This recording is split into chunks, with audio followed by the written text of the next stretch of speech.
Well, good morning, good morning.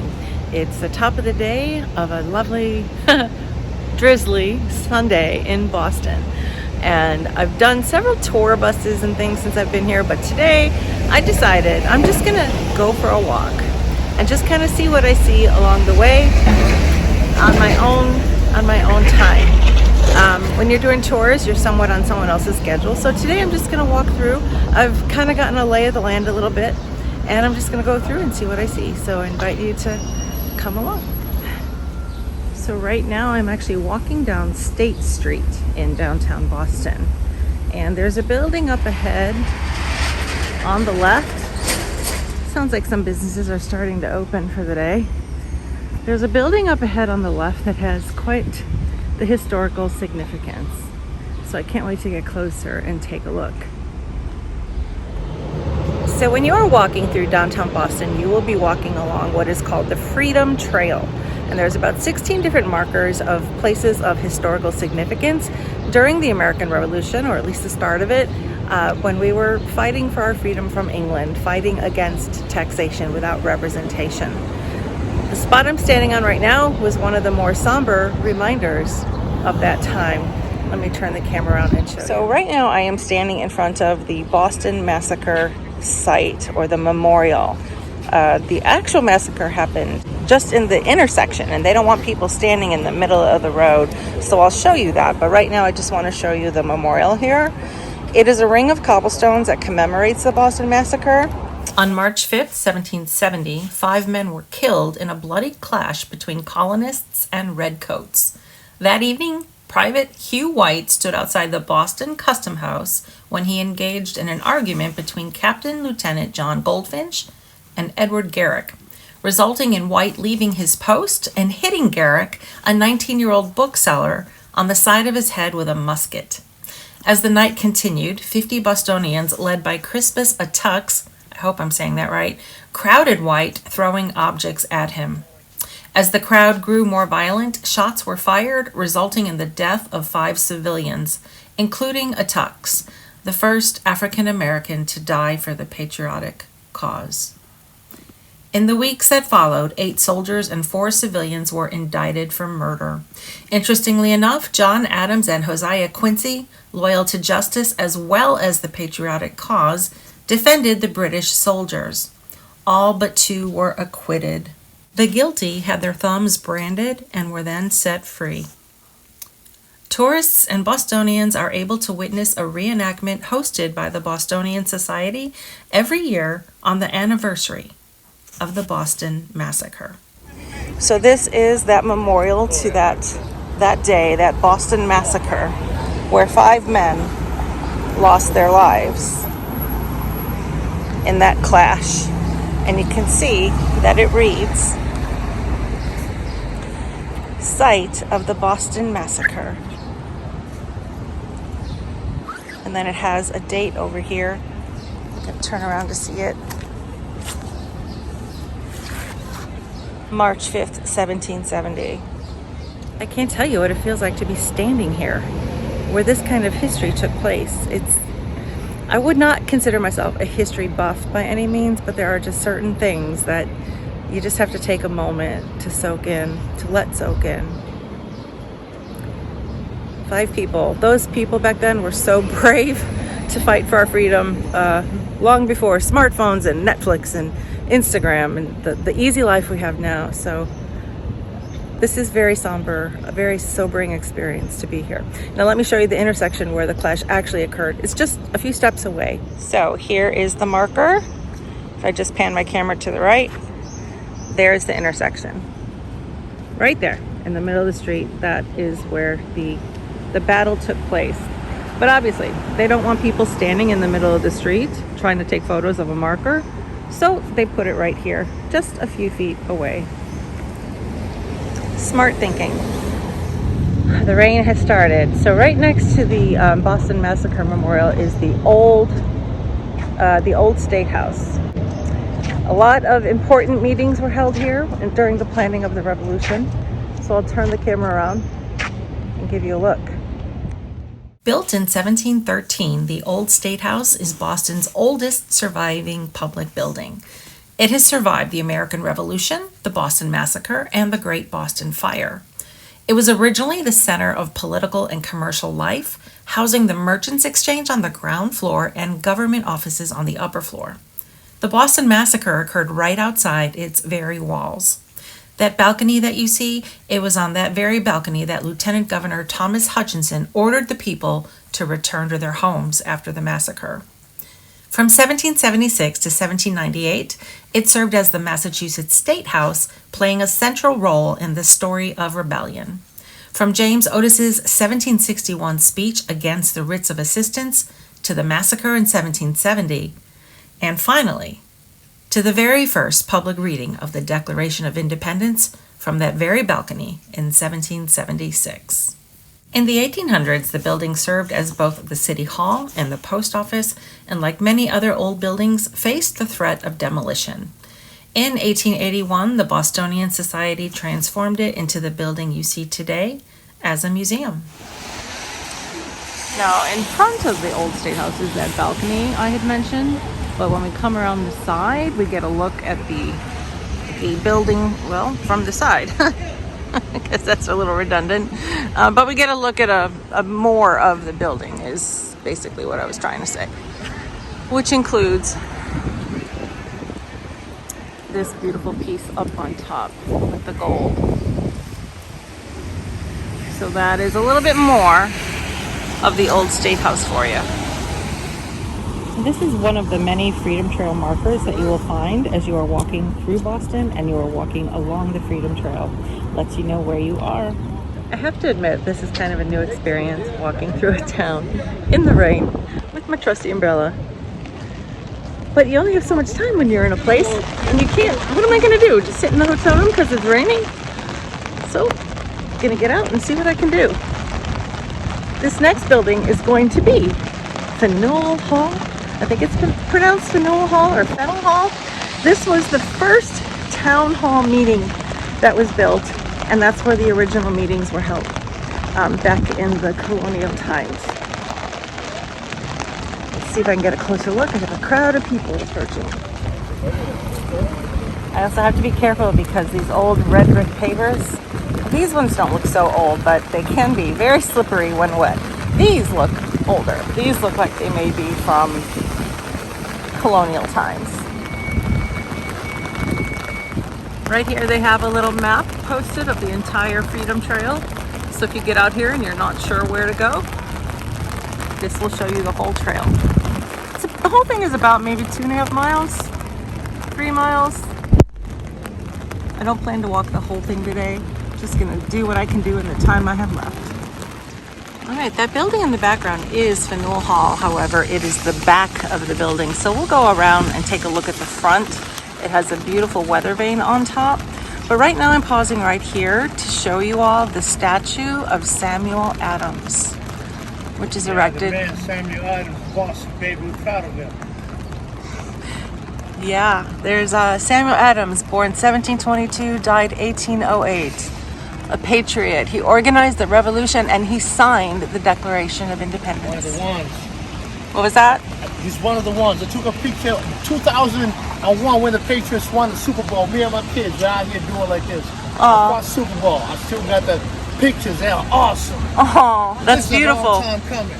Thank you. It's a long time coming.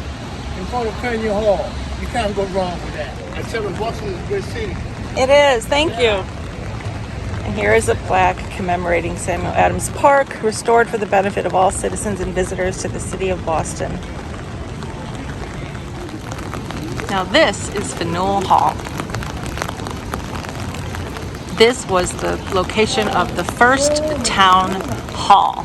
Now, I did have a tour guide tell me, the original building was torn down. This is a new building, but it is in the same space and the same footprint as the original building. The meeting hall, the town hall, is actually on the second floor, and it's currently closed for renovation, so you can't see that. But at least we can get a look at it from the outside. It's a beautiful building, and it's got this amazing piece up here with the weather vane. An amazing piece of architecture. So the original building was actually a gift from wealthy merchant Peter Faneuil in 1742. Faneuil Hall, it served as a meeting place and an open air market, and I'll show you that in just a second. It was here that the Bostonians met to form that opposition to the British authority. This is where they met and started plotting things. As a result of the impassioned speeches by such patriots as Samuel Adams and James Otis, the nickname the Cradle of Liberty was earned. And that was especially true when the citizens rallied against the Sugar Act, the Stamp Act, the Townshend Acts, and the landing of British troops. Charles Bulfinch enlarged the building in 1806. After the Revolution, Bostonians continued to gather at Faneuil Hall for the anti-slavery speeches of William Lloyd Garrison, Wendell Phillips, and Frederick Douglass. Also, the women's rights movement, early temperance rallies, and nearly every war since 1812 have been debated within these walls. So it is definitely a place of major historical significance. In 1761, this hall was destroyed by fire, leaving only its brick walls in its wake. The town was able to rebuild it in 1762, and as I mentioned, in 1806, Charles Bulfinch expanded it, doubling both its height and width and adding a third floor. You might have noticed sitting atop Faneuil Hall is an 80-pound golden grasshopper, the most famous weather vane in the city, designed by craftsman Shern Drown. So while the actual meeting hall, which is on the second floor, is closed, there are some displays here on the first floor about the Revolution that can be very interesting to pause and read.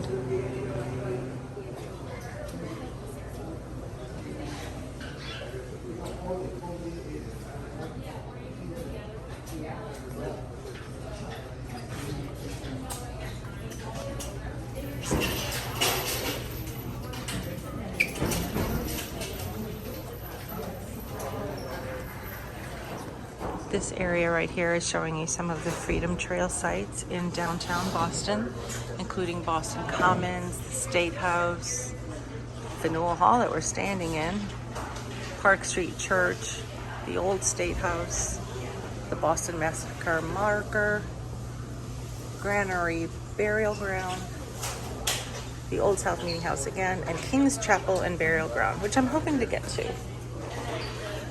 And then these are some of the Charleston sites, which include the Bunker Hill Monument, the USS Institution, and the Constitution Museum, and the USS Cassin Young. And this is a bigger map of Boston showing the Freedom Trail. Starting way up there with the Bunker Monument, or actually ending there. I believe it actually starts down there. And sadly, as you can see, the Great Hall upstairs and the museum are currently closed for renovations. We do have one of the uniforms over here, a dress uniform from Ancient and Honorable Artillery Company, worn from mid-1920s to early 1930s. This tailcoat is modeled after the 1821 U.S. Army uniform. Regulations specify that each branch would wear trim and piping in the color of that branch. The red indicates the artillery.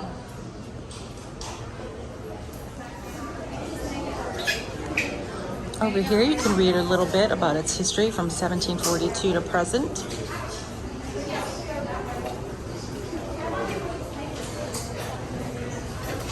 Our place is closed. We decide. Due to workers. No, we were going down here. He told me we could use the elevator to come downstairs. A little bit of a glare, making it hard to read these.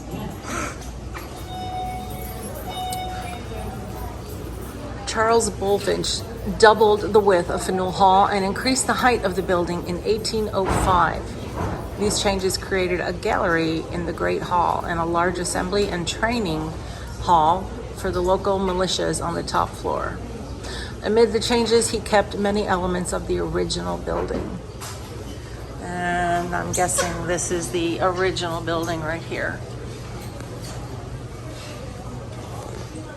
There at least is a photograph, but unfortunately there's some glare, so it's hard to really show that. Now eventually that town hall became too small and they needed a bigger place to meet. So there was another larger town hall built, and that is right behind me. And today that serves as Quincy Market. I'll let you take a look at that as well. So right here we have the original Faneuil, I wish I knew how to say that correctly, the Faneuil Hall, and then right across the way here we have the Quincy Market, which was built when the first building was outgrown. Now they had their Pride Day parade here yesterday in Boston, so that's what those balloons are for. But this is Quincy Market, and when you go inside, it's it's incredible.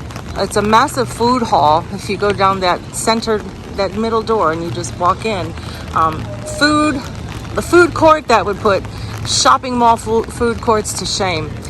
Any kind of food you could possibly want is there, and there's a place to sit and dine. And then on the sides, the left and the right side, there are some shopping, kind of like the cart type of shopping, not stores, but kiosks, if you will, selling everything from handmade goods to Boston souvenirs. And then later on, they built the South Market. It's hard to zoom in when you're holding an umbrella. And that contains retail stores all along the first floor. And they added the North Market. So it is a number one tourist destination when you come to Boston, is to come here for all the different food options and shopping, and with historical significance as well. Now this is a little surprise I stumbled across. I was not aware this was here. This is actually a memorial to the Irish of Boston and the starving Irish, the Great Potato Famine. So there are some sculptures, and there's these markers here telling the story. Starvation and disease spread across the Irish landscape, claiming 1 million lives. 500,000 people were ruthlessly evicted from their homes. Many died on the side of the road, their mouths stained by grass in a desperate attempt to survive. So, wow, this is interesting. And Boston sends help. Responded to the desperate plight of the starving Irish. On March 27, 1847, the USS Jamestown, commanded by Captain Robert Bennett Forbes, sailed from the Boston harbor with 800 tons of food, supplies, and clothing. 15 days later, it put into Cork Harbor, Ireland. So, some beautiful, beautiful statues here. In this memorial here, there's a little marker here. The Boston Irish Famine Memorial. So not part of the Freedom Trail, but still very important part of history, commemorated and memorialized here. Although kind of hard to see sometimes, kind of hard to look at the truths of our history.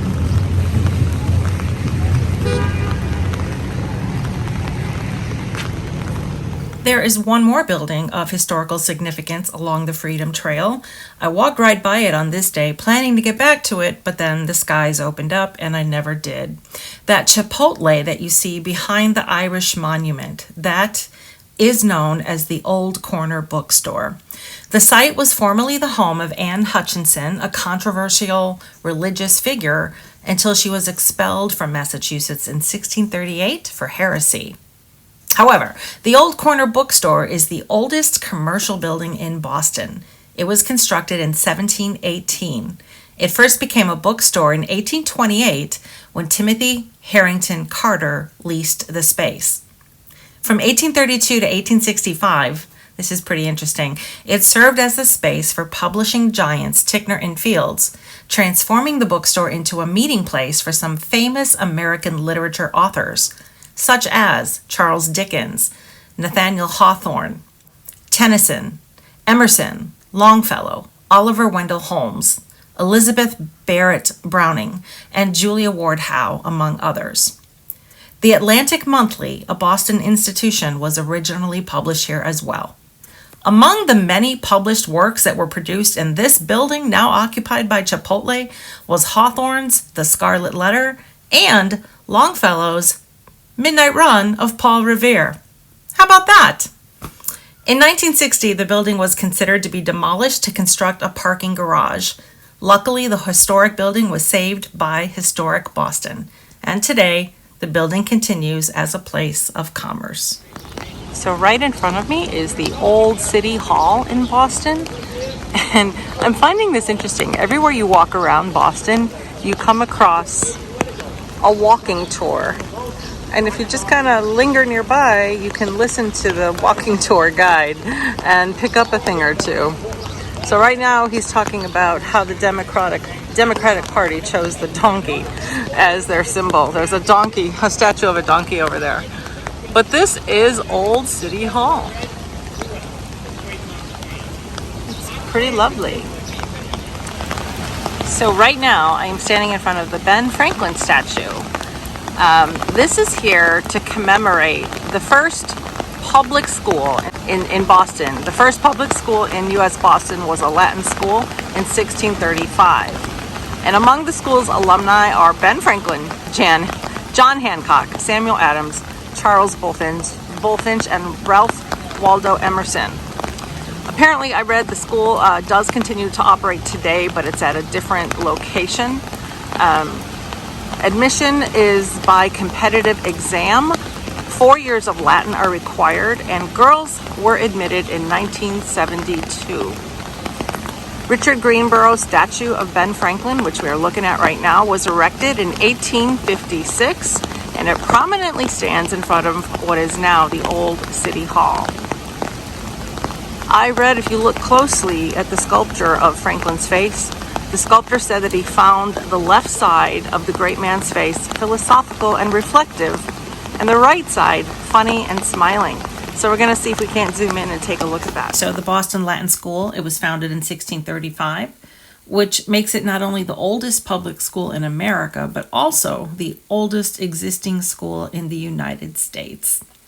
The curriculum followed the 18th century Latin school movement, which emphasized the importance of learning the classics, aiming to educate young men, offering free education to boys, both rich and poor. Of the many students who attended the original school site were 5 signers of the Declaration of Independence: Ben Franklin, Samuel Adams, William Hooper, John Hancock, and Robert Treat Paine. Of the 5 men, Benjamin Franklin was the only one not to graduate. There we have him. Ben Franklin at the site of the first public school in Boston, public Latin school. So I'm standing at the Ben Franklin statue, and lo and behold, look who I run into. It's Ben Franklin himself. Good day, my lady. Good day. How are you? I'm very good considering my age, 318. But I'm up from Philly, and I noticed they have a statue of me here. They do. Where the Latin school was, where I attended. Yeah. But I specifically asked the mayor not to put my statue here until I was dead. Oh, well, I guess I didn't listen. No! But that's all right. People are enjoying the statue. And this is not only the school that Ben Franklin attended, the Latin school that was right here, but he was born 1 block from here on Milk Street. And lived there till 4 years old, and then was removed to another location on Union Street and Hanover Street, where Bell and Hand and the Point bars are today. There was a home there where Ben Franklin was raised from age 4 to 17. Wow. Did you finish attending school here? No, I only attended this school for 1 year. Then my father had me privately tutored for another year, so it's a 2 years total of formal education, but I ended up receiving honorary master's degrees from Yale and Harvard, and honorary doctor's degrees from Andrews in Scotland. Wow. And Oxford in England. Wow, you did pretty well for yourself. Not too bad for only 2 years of education. Not too bad at all. But I became self-taught. I was I was introduced to Latin in the school that was here, and I learned it on my own. Sometimes that's the best way to learn things, right? Self-teaching. That's what I do. Yes, very good. Very Yeah. good, Malay. So I provide tours, reenactments, presentations, and photo opportunities, all donational. Do you have a website? I do. 1776, bostontours.com. All right. Well, thank you very much. It was a pleasure to meet you. Pleasure's all mine, my lady. Have a great day. Well, that was fun. Who on earth thought we would run into Ben Franklin himself in the flesh? All right, there looks like there's a marker up here we're going to take a look at. And this is just reiterating that this was the location. 2 Boston City Halls, 1810 and 1841. The courthouse was converted to Boston's 2nd City Hall, and so on. 38 Boston mayors served their terms of office on School Street at this site over a period of 128 years. All 20 of the Democratic mayors adopted the donkey as their party's symbol, while only 5 of the 10 Republican mayors utilized the elephant. And to commemorate that, there is a donkey over here, just to the left.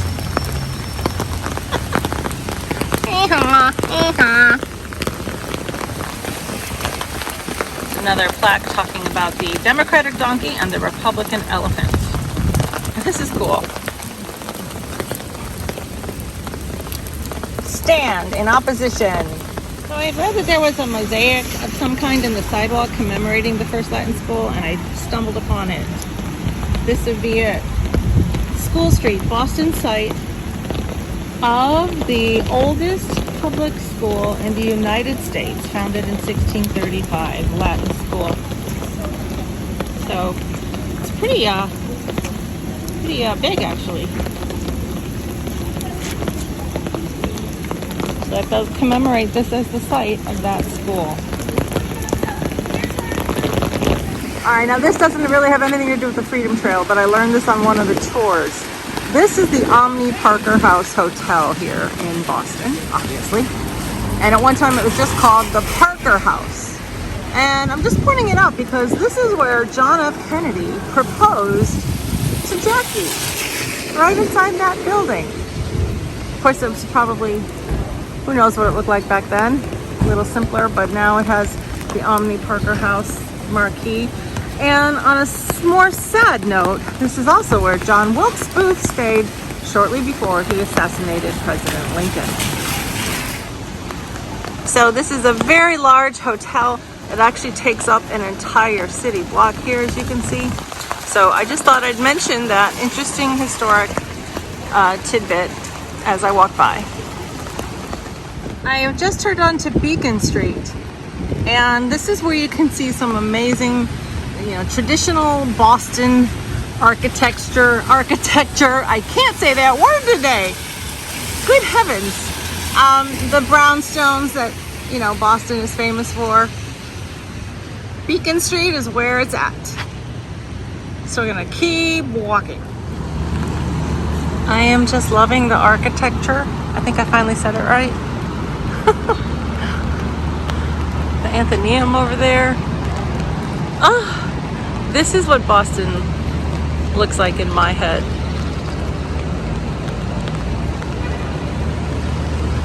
Amazing.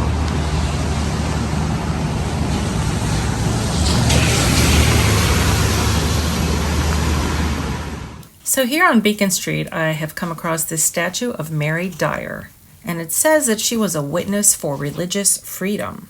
Turns out she was an English and colonial American Puritan turned Quaker who was hanged in Boston for repeatedly defying a Puritan law banning Quakers from the colony. She is one of the 4 executed Quakers known as the Boston Martyrs. This bronze sculpture was commissioned by the Commonwealth of Massachusetts and dedicated on July 9, 1959. It depicts Dyer sitting on a bench and wearing Quaker clothing. There's another statue here, but it's really difficult to get a good shot. There's all these trees and landscaping, but it appears to be a statue of General Hooker, and it's right under the golden dome of the new State House. The new State House was designed by Charles Bulfinch and completed in January 1798 at a cost of $133,000, more than 5 times its budget. John Hancock, wealthy merchant, patriot, and signer of the Declaration of Independence, and the first elected governor of Massachusetts, originally owned the land. The oldest building on Beacon Hill is now the seat of Massachusetts state government, the Golden Dome, one of Boston's distinguishing landmarks. It wasn't always gilded. It was originally built of wood. Paul Revere and Sons was commissioned in 1802 to cover it with copper to prevent water leakage. In 1874, the dome was gilded with 23-karat gold leaf. Interesting little thing I stumbled across. At one time, here stood the residence of John Hancock. How about that? This is amazing. You can't walk a block without stumbling across something historic. It's incredible. Here I have come across a stretch of sidewalk that seems to be that old classic, what you think of when you think of Boston, the brick cobblestone sidewalks. Seems to go on for quite a bit. Nice reminder of yesteryear. And we are on Beacon Street, so here's some of those brownstones I was telling you about. The architecture, the black fences, just what I think of. What I visualize when I think of Boston.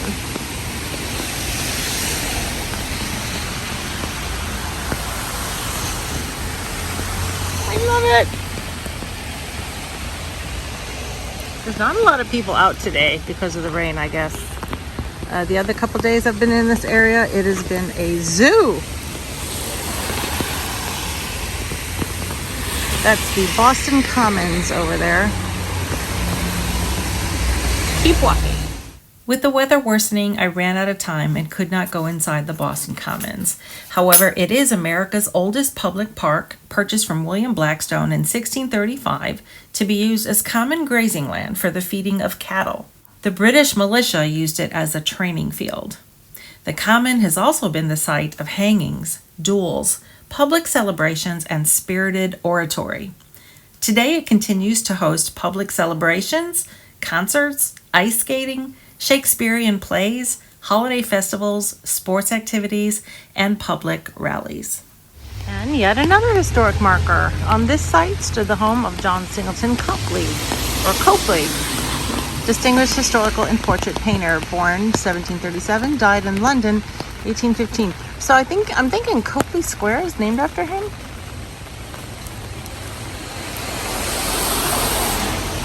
That's pretty cool. So if you just continue walking down Beacon Street long enough, you're going to end up at this very recognizable place where everybody knows your name. You know, where everybody knows your name. They're always glad you came. This is the Cheers bar, right on Beacon Street. Kind of smack dab in the middle of the Freedom Trail a little bit. And there was even one episode where Frasier wanted to jump off the balcony. And so he was standing on the balcony up there. And Sam was down here with a megaphone trying to talk him off the ledge. So this is the one and only Cheers bar, which I'll be doing a separate video on. So stay tuned. And just to be clear, it was only the exterior of the bar that was used in the television show Cheers. Once they were inside the bar, it was a set in LA. There's a recreation of that set inside that building, which you will see in my other video dedicated solely to the Cheers bar. Cheers! And since I was so close by, after I left the Cheers bar, which is right across the street, I came into the public gardens and I made my way over to this bench. Movie buffs might recognize this as the bench Robin Williams and Matt Damon sat on during Good Will Hunting and had a conversation. Right there. So movie history inside the public gardens in Boston, across the street from Cheers. Another must-see attraction inside the Boston Public Garden is the Make Way for Ducklings sculpture. Or sculptures, I should say. It's Mama Duck and numerous baby ducks. And right now they're wearing these green t-shirts in celebration of the big Celtics game. So I guess they change their shirts occasionally depending on what's going on, but it's quite a cute little exhibit. This one here has even got a little special something to wear. A Hawaiian lei. Super adorable. Make way for the... Oh, and the shirts even have numbers, I guess, for the Celtics players. Super cute. Little plaque. The sculpture has been placed here as a tribute to Robert McCloskey, whose story, Make Way for Ducklings, has made the Boston Public Garden familiar to children throughout the world. 1987. Oop, somebody in the frame.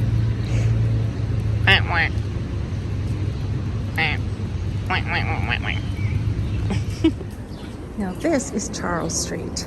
When you come out of the Boston Public Garden, at least the one exit, which is at the opposite end from where Cheers is, you'll be right on Charles Street.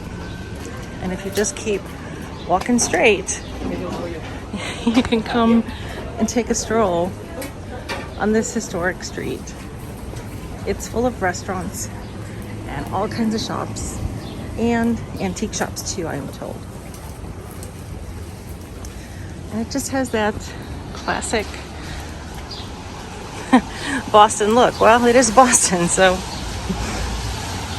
duh. Oh, this is so pretty. This is what I love about travel, just getting out and walking around and exploring and seeing new places as opposed to sitting home on the couch all the time. Even the rain wasn't going to stop me today.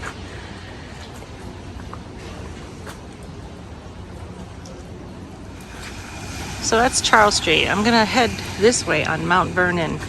A couple blocks up here is supposed to be the most photographed street in all of Boston. So I want to check it out.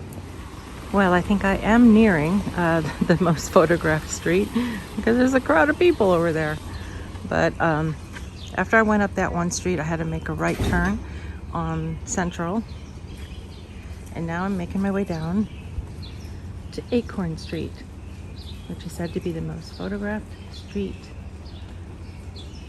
So can't wait to see it. So this is that most photographed street, and it is Acorn Street, and I guess you could see why.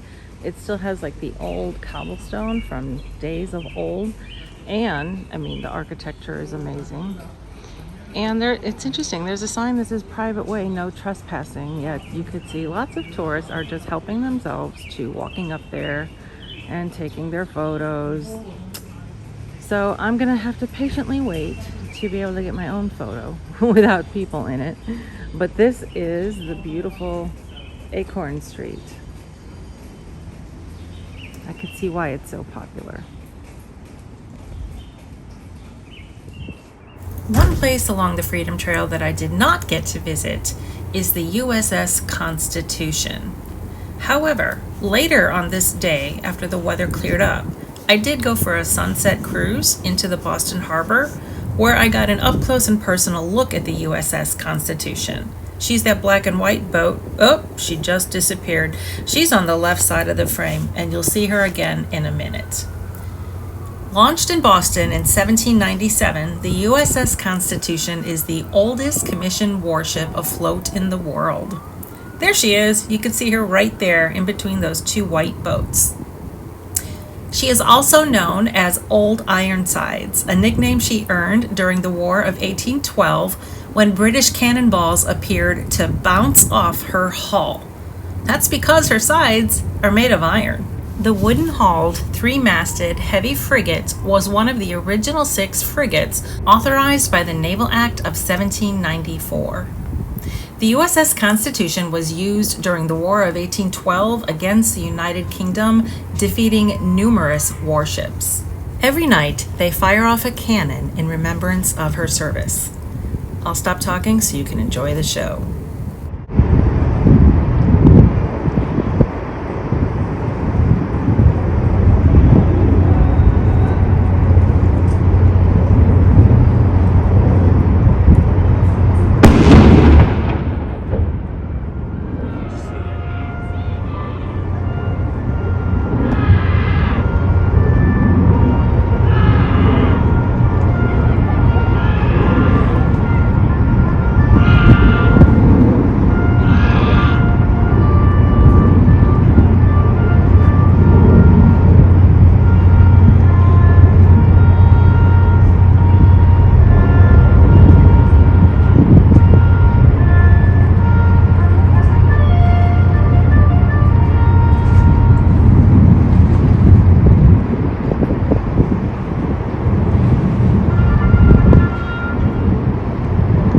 The USS Constitution retired from service in 1881, serving as a receiving ship until 1907.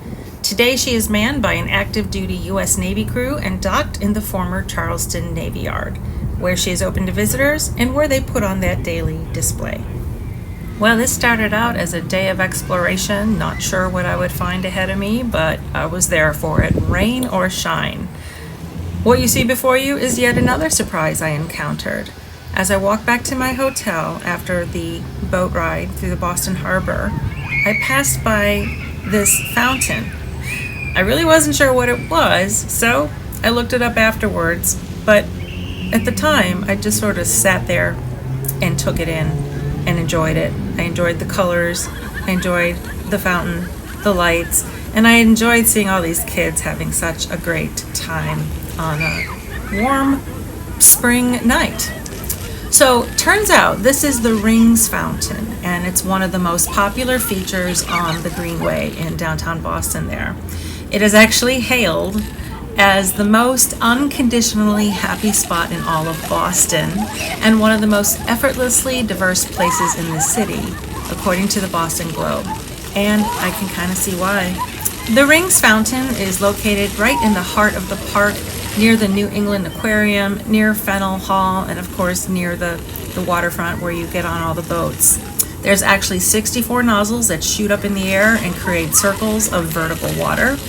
And in addition, at night, as you can see, there are light shows that are choreographed with the fountains. So it's fun for the people that are splashing around, and it's fun for spectators like myself. Turns out, Rings Fountain is one of the most well-known features on the Greenway. Who knew? The fountains are on May through October from 9 a.m. until 11 p.m.